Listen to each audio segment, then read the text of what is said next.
দ্বাদশ শ্রেণীর সকল শিক্ষার্থীদেরকে সমাজবিজ্ঞান দ্বিতীয় পত্র অনলাইন ক্লাসে আবারও স্বাগত জানাচ্ছি। আমি উর্মিলা গুড়িয়া, প্রভাষক সমাজবিজ্ঞান, চিত্রা মহিলা ডিগ্রি কলেজ, তেরোখাদা, খুলনা। প্রিয় শিক্ষার্থীরা, কেমন আছো তোমরা? নিশ্চয়ই অনেক ভালো আছো এবং ঘরে আছো। আজকের ক্লাসে তোমাদের আলোচ্য বিষয় সমাজবিজ্ঞান দ্বিতীয় পত্রের নবম অধ্যায়ের নিরক্ষরতা, নিরক্ষরতার কারণ, সমাজে নিরক্ষরতার প্রভাব, নিরক্ষরতা দূরীকরণের সুপারিশ। তো প্রথমেই আমরা আসবো যে নিরক্ষরতা কাকে বলে। মানুষের মৌলিক অধিকারগুলোর অন্যতম হচ্ছে শিক্ষা। নিরক্ষরতা নিঃসন্দেহে যে কোনো দেশ বা জাতির জন্য অভিশাপ স্বরূপ। সারা বিশ্বে প্রায় 1/4 মানুষ হচ্ছে নিরক্ষর, আর এই নিরক্ষর জনগোষ্ঠীর অর্ধেকেরও বেশি মানুষের বাস হচ্ছে দক্ষিণ পূর্ব এশিয়ার দেশগুলোতে। তো মানুষের মৌলিক অধিকারগুলোর মধ্যে অন্যতম কি? শিক্ষা। আর এই নিরক্ষরতা যে কোনো দেশ বা জাতির জন্য কি? অভিশাপ স্বরূপ। সারা বিশ্বে কত লোক নিরক্ষর? 1/4 মানুষ হচ্ছে নিরক্ষর। আর এই নিরক্ষর জনগোষ্ঠীর অর্ধেকেরও বেশি মানুষ কোথায় বাস করে? দক্ষিণ পূর্ব এশিয়ার দেশগুলোতে বাস করে। নিরক্ষরতা কথাটির উদ্ভব ঘটেছে নিরক্ষর শব্দ থেকে। নিরক্ষরের শাব্দিক অর্থ হলো স্বাক্ষর জ্ঞানের অভাব। তাহলে নিরক্ষর কথাটির উদ্ভব ঘটেছে কোন শব্দ থেকে? নিরক্ষর শব্দ থেকে। এই নিরক্ষরের শাব্দিক অর্থ কি? এর শাব্দিক অর্থ হলো অক্ষর জ্ঞানের অভাব। সাক্ষরতার আধুনিক ধারা অনুযায়ী মাতৃভাষা পড়তে লিখতে পারা, দৈনন্দিন হিসাব করতে পারা এবং লিখে রাখার ক্ষমতাই হলো সাক্ষরতা। তাহলে সাক্ষরতা কি? মাতৃভাষা পড়তে লিখতে পারা, দৈনন্দিন হিসাব রাখা এবং লিখে রাখার ক্ষমতাই হলো সাক্ষরতা। যিনি উল্লেখিত 3টি যোগ্যতার অধিকারী নন, তিনি নিরক্ষর। মূলত নিরক্ষর হলো সেই ব্যক্তি যে লিখতে পড়তে পারে না। তো নিরক্ষর কে? যিনি এই 3টি যোগ্যতার অধিকারী নন, তিনি হচ্ছে নিরক্ষর। আর এই নিরক্ষর হলো সেই ব্যক্তি যে লিখতে পড়তে পারে না। আর অক্ষর জ্ঞানের অভাবই হলো নিরক্ষরতা। তো বাংলাদেশ একটি উন্নয়নশীল দেশ। বাংলাদেশে বর্তমানে সাক্ষরতার হার কত? 71%। এই হিসাব অনুযায়ী দেশে 29% মানুষ নিরক্ষর। তো বাংলাদেশ কোন ধরনের দেশ? একটি উন্নয়নশীল দেশ। আর বাংলাদেশে বর্তমানে সাক্ষরতার হার কত? 7 বছর প্লাসের 71%। আর এই হিসাব অনুযায়ী দেশে 29% মানুষ হচ্ছে নিরক্ষর। মোট হিসাবে বর্তমানে বাংলাদেশে নিরক্ষর মানুষের সংখ্যা কত? মোট হিসাবে বর্তমানে বাংলাদেশে নিরক্ষর মানুষের সংখ্যা হচ্ছে 3,25,00,000। তো মোট হিসাবে বাংলাদেশে বর্তমানে নিরক্ষর মানুষের সংখ্যা কত? 3,25,00,000। একটি জাতি গঠনের প্রধান মাধ্যম হলো শিক্ষা। তো জাতি গঠনের প্রধান মাধ্যম কি? শিক্ষা। আর শিক্ষার প্রথম সোপান হলো সাক্ষরতা। তো জাতি গঠনের প্রধান মাধ্যম কি? শিক্ষা। আর শিক্ষার প্রথম সোপান হলো কি? সাক্ষরতা। তাই সবার জন্য শিক্ষা নিশ্চিত করতে বাংলাদেশ সরকার সাংবিধানিকভাবে কি করেছে? দায়বদ্ধ। তো সবার জন্য শিক্ষা নিশ্চিত করতে বাংলাদেশ সরকার সাংবিধানিকভাবে দায়বদ্ধ। 1948 সালের 10ই ডিসেম্বর ঘোষিত জাতীয় সংঘের মানবাধিকার ঘোষণার ধারা 26-এ সাক্ষরতার যে মৌলিক অধিকার সেই কথা স্পষ্টভাবে বলা হয়েছে। এই ঘোষণায় বলা হয় শিক্ষা প্রতিটি মানুষের একটি অধিকার। তো 1948 সালের 10ই ডিসেম্বর ঘোষিত জাতীয় সংঘের মানবাধিকার ঘোষণার ধারা 26-এ সাক্ষরতা যে মৌলিক অধিকার সে কথা স্পষ্টভাবে বলা হয়েছে। আর এই ঘোষণায় বলা হয়েছে কি, শিক্ষা প্রতিটি মানুষের একটি অধিকার। এই শিক্ষা মৌলিক স্তর পর্যন্ত হবে সম্পূর্ণ বিনামূল্যে। এছাড়া কারিগরি ও পেশাগত দক্ষতা বৃদ্ধি সুযোগও বিস্তৃত হতে হবে। জাতীয় সংঘের এই ঘোষণার পর সদস্যভুক্ত প্রায় প্রতিটি দেশ সাংবিধানিকভাবে সাক্ষরতাকে প্রতিটি নাগরিকের অধিকার হিসেবে স্বীকৃতি দেয়। এরপরে আসবো আমরা নিরক্ষরতার কারণ। তো বাংলাদেশ বিশেষ করে সাক্ষরতার পথে নানাবিধ আর্থসামাজিক, রাজনৈতিক ও সাংস্কৃতিক প্রতিবন্ধকতা বিদ্যমান। তো এখন আমরা নিরক্ষরতার প্রধান প্রধান কারণগুলো সম্পর্কে আলোচনা করব।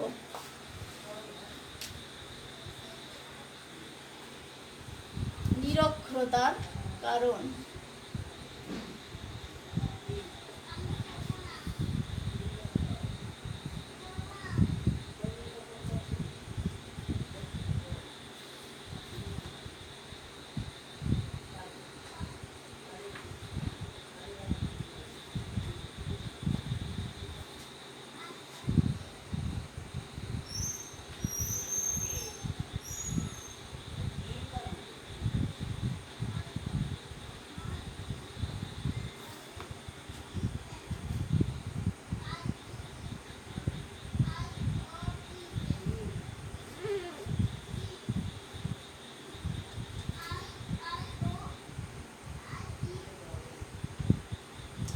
এই কারণগুলো হলো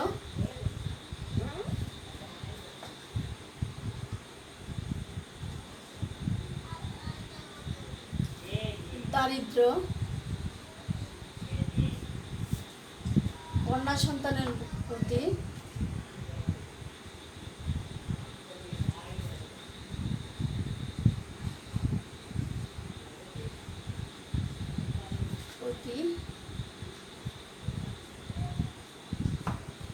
নেতিবাচক মনোভাব,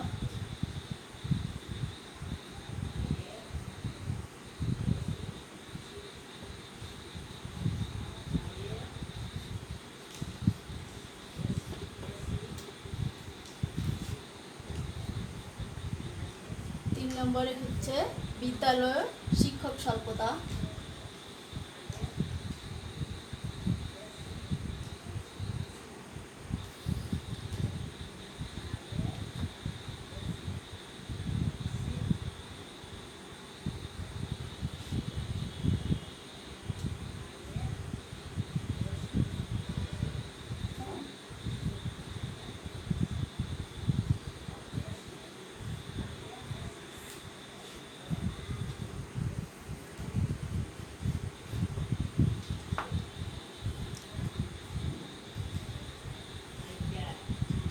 অনুন্নত পরিবেশ ও অব্যবস্থাপনা,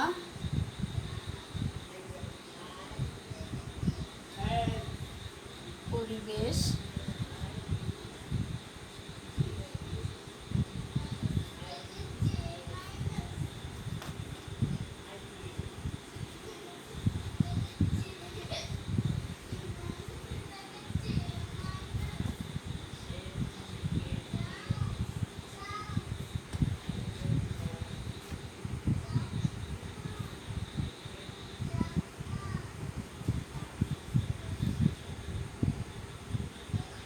অনুন্নত যোগাযোগ ব্যবস্থা,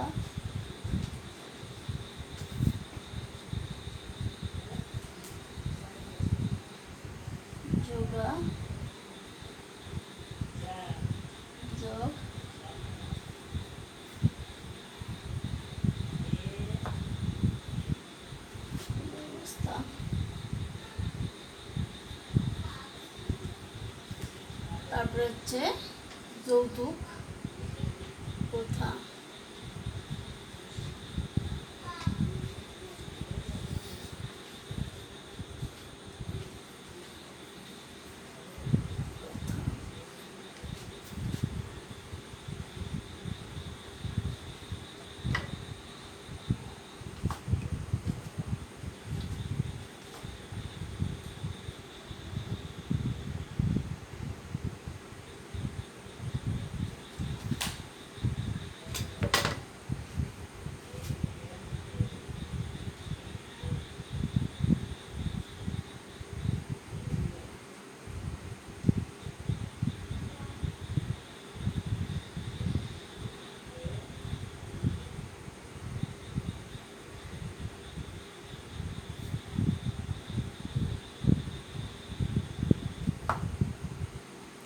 তাহলে এই নিরক্ষরতার কারণগুলো কি কি?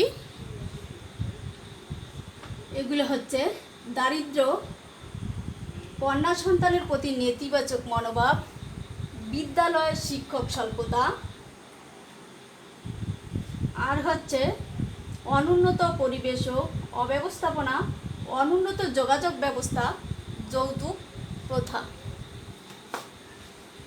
তো প্রথমে আমরা আসবো এই দারিদ্রটা কি?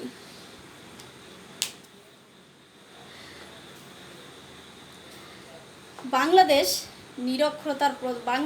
নিরক্ষরতার প্রধান কারণ হচ্ছে কি হিসেবে দারিদ্র্যকে চিহ্নিত করা যেতে পারে।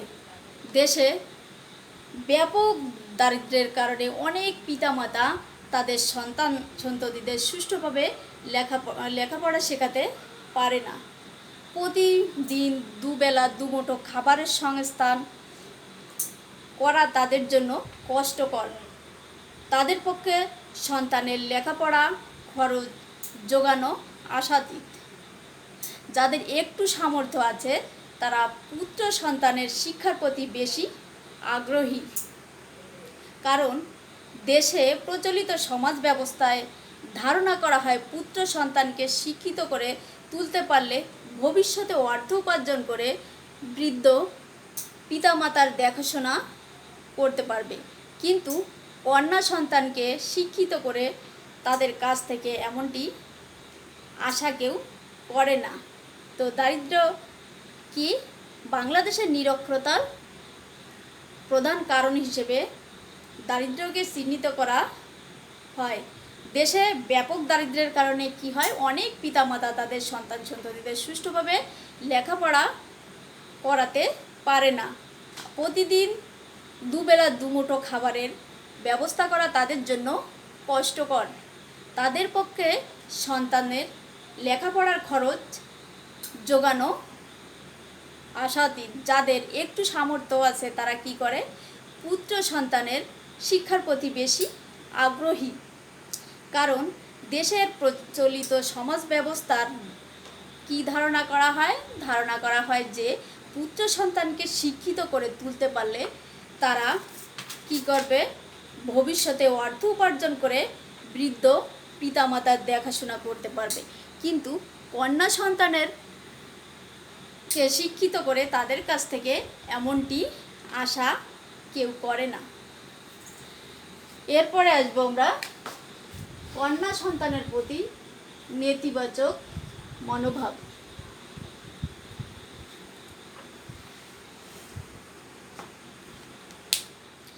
দেশে নিরক্ষরতার আরেকটি কারণ হলো কন্যা সন্তানের প্রতি পিতামাতার নেতিবাচক মনোভাব। কন্যা সন্তান ভূমিষ্ঠ হওয়ার পর থেকেই কি হয়, তার প্রতি বৈষম্যমূলক আচরণ পরিলক্ষিত হয়। গ্রাম বাংলায় এখনও পুত্র সন্তান জন্ম নিলে উচ্চস্বরে আজান দিয়ে পৃথিবীতে তার আগমনকে স্বাগত জানানো হয়। তো কন্যা সন্তান কি? কন্যা সন্তান দেশে নিরক্ষরতার আরেকটি কারণ হলো কন্যা সন্তানের প্রতি পিতামাতার নেতিবাচক মনোভাব। কন্যা সন্তান ভূমিষ্ঠ হওয়ার পর কি হয়, তার প্রতি বৈষম্যমূলক আচরণ শুরু হয়। গ্রাম বাংলায় এখনও পুত্র সন্তান জন্ম নিলে কি করা হয়? উচ্চস্বরে আজান দিয়ে পৃথিবীতে তার আগমনকে স্বাগত জানানো হয়। অথচ কন্যা সন্তানের ক্ষেত্রে তেমনটি করা হয় না। হিন্দু পরিবারে পুত্র সন্তান জন্ম নিলে কি করা হয়? শাঁখ বাজিয়ে তাকে স্বাগত জানানো হয়। এই মানসিকতা থেকেই সন্তান প্রতিপালনের প্রতিটি পর্যায়ে, অর্থাৎ সন্তানের পোশাক পরিচ্ছদ, খাদ্য বন্টন, চিকিৎসা ব্যবস্থা, শিক্ষা সর্বক্ষেত্রেই কন্যা সন্তান পুত্র সন্তান অপেক্ষা কম প্রাধান্য পায়। ফলে পরিবারের লোকজন কন্যা সন্তানটিকে সানন্দে গ্রহণ করতে পারে না। ছেলেটির জন্য যথাসাধ্য শিক্ষা ব্যবস্থা করা হয়, কিন্তু মেয়েটির জন্য তা নয়। প্রকৃতপক্ষে বাংলাদেশের সমাজে পিতামাতার কাছে পুত্র সন্তান সম্পদ, কন্যা সন্তান বোঝা হিসেবে বিবেচিত হয়। তাহলে পরিবারে লোকজন কন্যা সন্তানটিকে কি করতে পারে না? সানন্দে গ্রহণ করতে পারে না। ছেলেটির জন্য যথাসাধ্য শিক্ষার ব্যবস্থা করা হয়, কিন্তু মেয়েটির ক্ষেত্রে তা নয়। প্রকৃতপক্ষে বাংলাদেশের সমাজে পিতামাতার কাছে পুত্র সন্তান সম্পদ এবং কন্যা সন্তান বোঝা হিসেবে বিবেচিত। নারী জাতির প্রতি এ ধরনের মানসিকতাই এই দেশে নিরক্ষরতার জন্য অনেকাংশে দায়ী। তো এরপরে আসবো আমরা বিদ্যালয় ও শিক্ষক স্বল্পতা।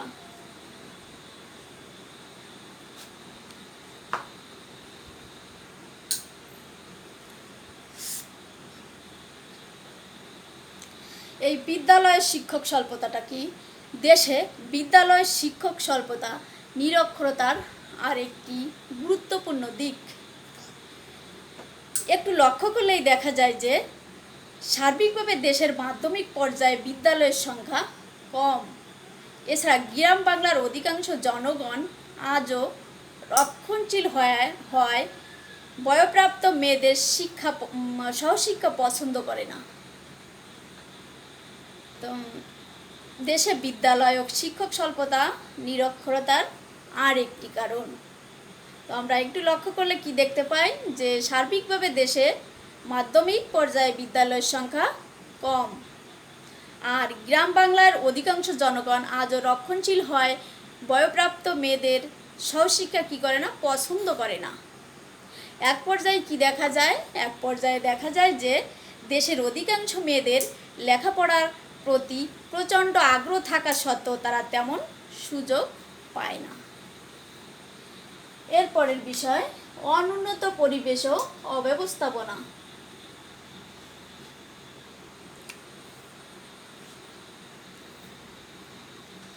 এই অনুন্নত পরিবেশ ও অব্যবস্থাপনা কি গ্রাম অঞ্চলের নিরক্ষরতার আর একটি গুরুত্বপূর্ণ কারণ।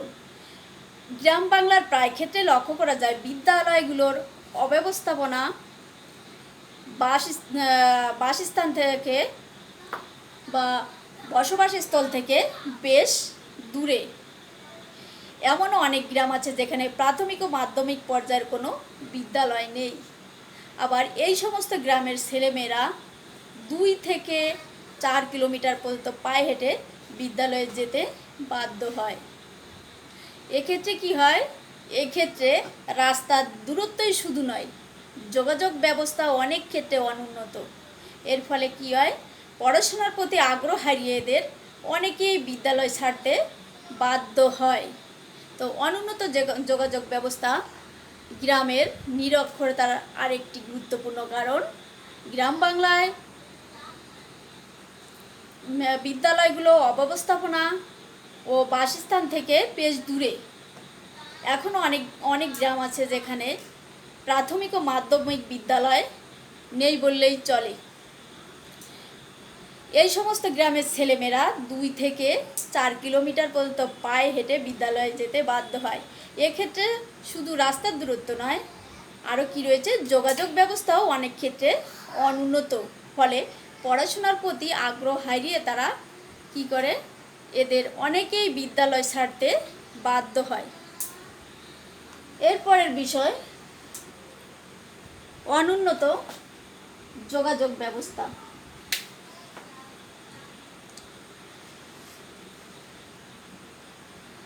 ও যৌতুক প্রথা। এরপরের বিষয় হচ্ছে যৌতুক প্রথা। যৌতুক প্রথার কারণে দেশের অনেক মেয়ে শিক্ষার সুযোগ থেকে বঞ্চিত। কেননা মেয়েদের উচ্চশিক্ষিত করে তার উপযুক্ত পাত্রের সাথে বিয়ে দিতে মোটা অঙ্কের টাকা যৌতুক হিসেবে দিতে হয়। কারণ অনেক শিক্ষিত ছেলে পিতামাতাই তাদের ছেলেকে লেখাপড়া শেখাতে অনেক অর্থ ব্যয় হয়েছে বলে এমন অজুহাতে মেয়ের পিতার কাছ থেকে যৌতুকের মাধ্যমে সেই অর্থ উসুল করতে চান। তো যৌতুক প্রথার কারণে কি হয়, দেশের অনেক মেয়ে শিক্ষার সুযোগ থেকে বঞ্চিত হয়। কেননা মেয়েদের উচ্চশিক্ষিত করে তার উপযুক্ত পাত্রের সাথে বিয়ে দিতে মোটা অঙ্কের টাকা যৌতুক হিসেবে দিতে হয়। এই কারণে অনেক শিক্ষিত ছেলের পিতাই তাদের ছেলেকে কি করে, লেখাপড়া শেখাতে অনেক অর্থ ব্যয় হয়েছে এমন অজুহাতে মেয়ের পিতার কাছ থেকে যৌতুকের মাধ্যমে সেই অর্থ কি করে, উসুল করতে চায়। কিন্তু মেয়ে যদি প্রাথমিক অক্ষরজ্ঞান সম্পূর্ণ হয় তাহলে যে কোনো গৃহস্থর ঘরে দেখে বিয়ে দিতে যৌতুক কম লাগে। তাই অনেক দরিদ্র পিতামাতা তাদের কন্যা সন্তানটিকে কি করে, উচ্চ শিক্ষা প্রদান থেকে বিরত রাখেন এবং অল্প বয়সেই বিয়ে দিয়ে থাকেন। এরপরে আসবো আমরা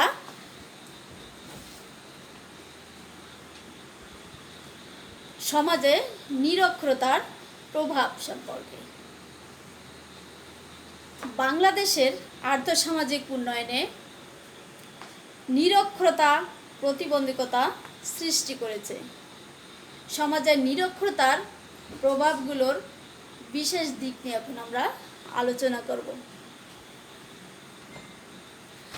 মানুষের মৌলিক চাহিদা পূরণের জন্য জ্ঞান, দক্ষতা, মূল্যবোধ ও নতুন অভিজ্ঞতা অর্জনের ক্ষমতা অক্ষরজ্ঞানের মাধ্যমে অর্জন সম্ভব।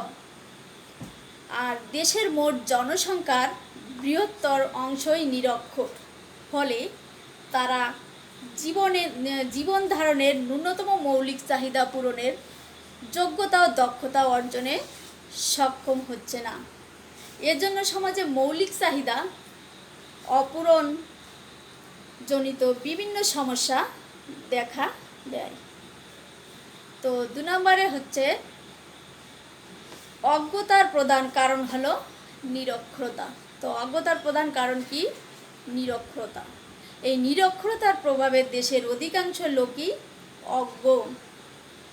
আর এই অজ্ঞতার কারণে তারা ব্যক্তিগত, রাষ্ট্রীয় এবং সামাজিক পর্যায়ে নিজেদের ভূমিকাকে অর্থবহ করে তুলতে সক্ষম হচ্ছে না। এরপরে আসবো 3 নম্বরে, শিক্ষার অভাবে বাংলাদেশের নিরক্ষর জনগোষ্ঠী পরিবর্তিত আর্থসামাজিক ও রাজনৈতিক কর্মকাণ্ডের সঙ্গে সামঞ্জস্য রেখে গঠনমূলক ভূমিকায় নিজেদের উপস্থাপিত করতে পারছে না। 4 নম্বরে হচ্ছে বাংলাদেশের জনসংখ্যা স্ফীতির ক্ষেত্রে নিরক্ষরতার প্রত্যক্ষ প্রভাব পরিলক্ষিত হচ্ছে। নিরক্ষরতার প্রভাবে দেশে বৃহত্তর জনগোষ্ঠী জনসংখ্যার সমস্যা সম্পর্কে সচেতন নয়। তাই নিরক্ষর জনগোষ্ঠীর মধ্যে সন্তান জন্মদান। এরপরে আসবো আমরা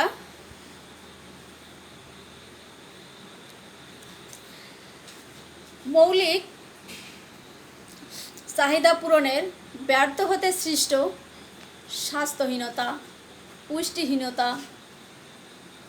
কুসংস্কার, অদৃষ্টবাদিতা, সামাজিক বিশৃঙ্খলা প্রভৃতি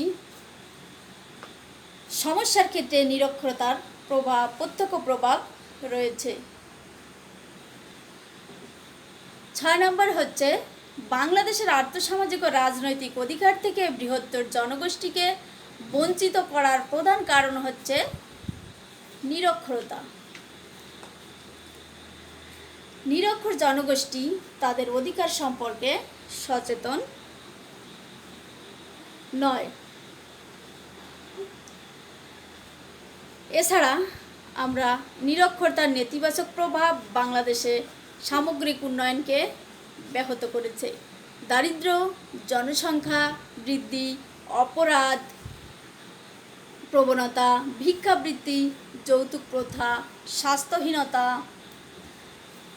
পুষ্টিহীনতা প্রভৃতি সমস্যার অন্যতম কারণ হল নিরক্ষরতা।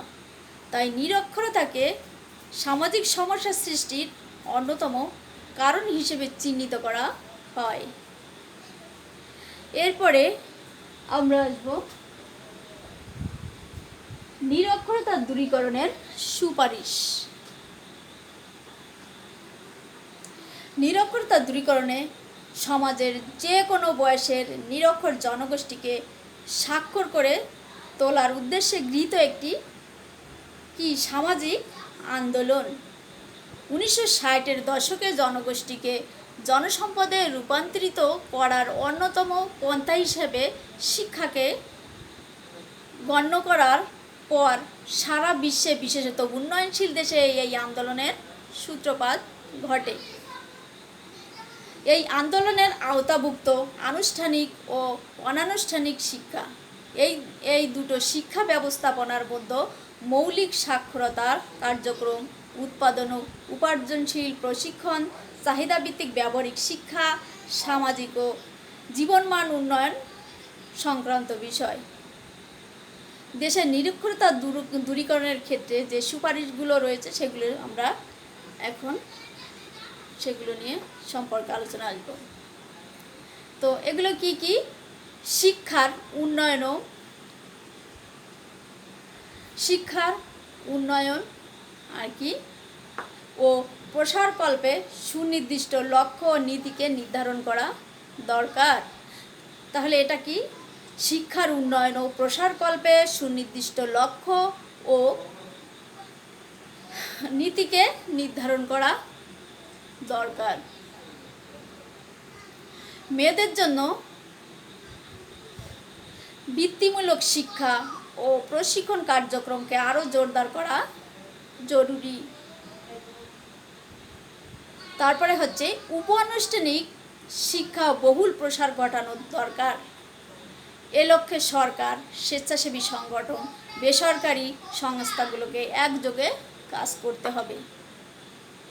এবার আসব 4 নম্বরে আমরা বিজ্ঞান ও প্রযুক্তির ক্ষেত্রে বৈষম্যহীন শিক্ষা ও প্রশিক্ষণ ব্যবস্থা জোরদার করা আবশ্যক। তো বিজ্ঞান ও প্রযুক্তির ক্ষেত্রে বৈষম্যহীন শিক্ষা ও প্রশিক্ষণ ব্যবস্থা জোরদার করা আবশ্যক। জাতীয় শিক্ষা উন্নয়নের জন্য জাতীয় বাজেট শিক্ষাক্ষেত্রে বরাদ্দ বৃদ্ধি করা প্রয়োজন। তো 6 নম্বরে হচ্ছে শিক্ষার উন্নয়নের জন্য গবেষণা ও মূল্যায়নের যথাযথ ব্যবস্থা করা দরকার। নারী পুরুষের সমমর্যাদা ধারণা বিকশিত করা জরুরি। তারপরে হচ্ছে নারীর প্রতি আবহমানকাল ধরে লালিত গতানুগতিক ও সংকীর্ণ দৃষ্টিভঙ্গি পরিহার করা প্রয়োজন। দারিদ্র্য দূরীকরণ ও সামাজিক নিরাপত্তা কর্মসূচি গ্রহণ আবশ্যক। তো শিক্ষা, সামাজিক মর্যাদা রক্ষা ও পুনরুদ্ধার করা প্রয়োজন। এরপরে হচ্ছে নিরক্ষরতা দূরীকরণে তৃণমূল পর্যায়ে সামাজিক আন্দোলন গড়ে তোলা দরকার। তো নিরক্ষরতা দূরীকরণের সুপারিশগুলো কি কি? নিরক্ষরতার উন্নয়ন ও প্রসারকল্পে সুনির্দিষ্ট লক্ষ্য ও নীতিকে নির্ধারণ করা দরকার। মেয়েদের জন্য বৃত্তিমূলক শিক্ষা ও প্রশিক্ষণ কার্যক্রম আরও জোরদার করা দরকার। উপানুষ্ঠানিক শিক্ষার বহুল প্রসার ঘটানো দরকার।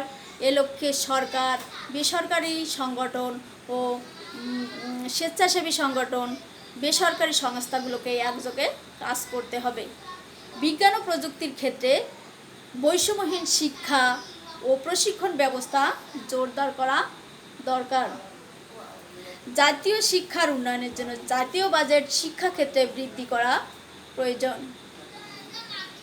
শিক্ষার উন্নয়নের জন্য গবেষণা ও মূল্যায়নের যথাযথ ব্যবস্থা থাকা দরকার। নারী পুরুষের সমমর্যাদার ধারণা বিকশিত করা জরুরি। নারীর প্রতি আবহমান করে লালিত গতানুগতিক ও সংকীর্ণ দৃষ্টিভঙ্গি পরিহার করা প্রয়োজন। দারিদ্র্য দূরীকরণ ও সামাজিক নিরাপত্তা কর্মসূচি গ্রহণ আবশ্যক। শিক্ষার সামাজিক মর্যাদা রক্ষা ও পুনরুদ্ধার করা প্রয়োজন। নিরক্ষরতা দূরীকরণে তৃণমূল পর্যায়ে সামাজিক আন্দোলন গড়ে তোলা দরকার। প্রিয় শিক্ষার্থীরা, আজকের ক্লাস এখানেই শেষ করছি। পরবর্তীতে আবার দেখা হবে। ততক্ষণে সবাই ভালো থেকো, সুস্থ থেকো।